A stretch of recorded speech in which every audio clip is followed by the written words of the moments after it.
bà về đại bắt tọp bị cắt hai phím dân càng lớn nó cứ thời ban đo xạ lấy tranh và tay giờ mình đang thả tá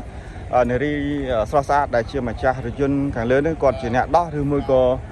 miền ở ta bà chui đó có tê của ấy than được hiệu quả nó rồi mình nữ sấy nữa và mình lại ái mới tới và hai chị ai từ miền lại chui đo xạ lấy tranh mà hơi dự đang thật xạ lấy lan còn và man thế và chẳng còn đo bật hơi và chẳng được chia sẻ đây mình ai đang đi xạ lấy này rồi chuyên bạc quạt bà chẹt thì tăngនេះគឺនៅនឹងកោះពេជ្របាទគុលស្ពានទៅខាងកោះនរាប៉ុន្តែគាត់ចុះពីខាងកោះនរាមកវិញដែលស្ថិតនៅក្នុងសកាត់ទន្លេបាសាក់បាខាន់